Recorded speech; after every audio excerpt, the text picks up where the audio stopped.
పవన్ కళ్యాణ్‌ని తిట్టొద్దు అని గుడివాడ అమర్నాథ్‌కి వాళ్ళ అమ్మ చెప్పిందంట. వాళ్ళ అమ్మకి వేరే వాళ్ళు చెప్పారంట. సో, అసలు గత ప్రభుత్వంలో చూసుకుంటే వైకాపా ప్రభుత్వంలో మంత్రుల దగ్గర నుంచి సీఎం జగన్మోహన్ రెడ్డి వరకు ప్రతి ఒక్కరు కూడా ప్రతిపక్షంలో ఎవరైతే ఉన్నారో చంద్రబాబు నాయుడు కావచ్చు, ముఖ్యంగా పవన్ కళ్యాణ్ గురించి అయితే ఎక్కువగా దుర్భాషలు ఆడేవారు. ఆయన పెళ్లిల దగ్గర నుంచి, పిల్లల దగ్గర నుంచి, పావల కళ్యాణ్ అని ఇట్లా ప్రతి ఒక్కటి మాట్లాడారు.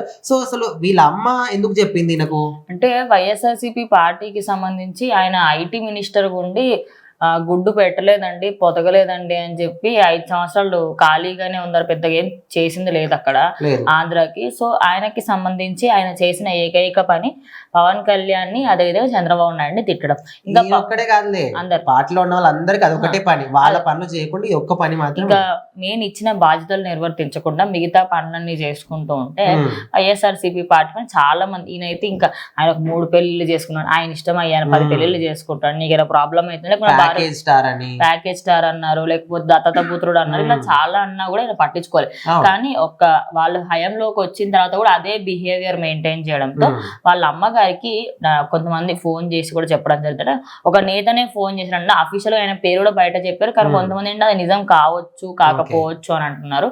సో వాళ్ళ అమ్మగారికి వాళ్ళు ఫోన్ చేసి పవన్ కళ్యాణ్ ఇలా తిట్టొద్దని చెప్పండి అని చెప్పేసి చెప్పగా ఆయన మాత్రం దానికి సంబంధించి వాళ్ళ కొడుకుకి మళ్ళీ కాల్ చేసి, నువ్వు పవన్ కళ్యాణ్ ఇలా తిట్టడం కరెక్ట్ కాదు, ఆయనకంటూ ఒక హోదా ఉంది, ఇప్పటికైనా నువ్వు మానుకో అని చెప్పి వాళ్ళ అమ్మ కొంచెం సర్ది చెప్తే బయటకు వచ్చి తాను ఇంకా రీసెంట్ జరిగిన ఇంటర్వ్యూలో చెప్పారనమాట దాని గురించి.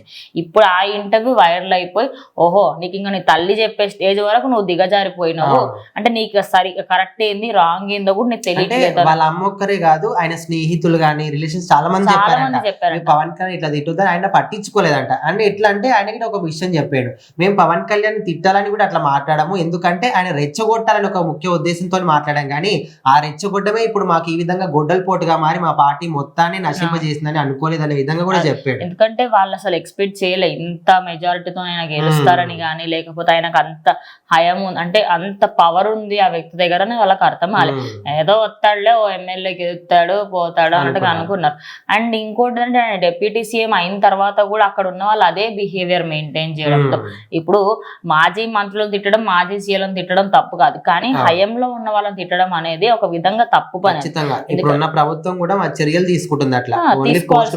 మరి ఇప్పుడు ఇంకా గుడ్డి ఇంకా పొదగనట్టుంది, అది ఎప్పుడు బయటకు వస్తుందో మరి నెక్స్ట్ ఇయర్ అయినా వస్తుందో. ఒక్కొక్కరు అంత జాతకం బయట పెట్టి వాళ్ళ మీద యాక్షన్ తీసుకుంటారు. ఈయన మీద ఇంకా చాలా బయటకు వస్తారు, వీళ్ళు ఎప్పుడు పాయింట్ దొరుకుతుంది అయితే ప్రభుత్వం చూస్తుంది. చూద్దాం మరి ఏం జరుగుతుందని.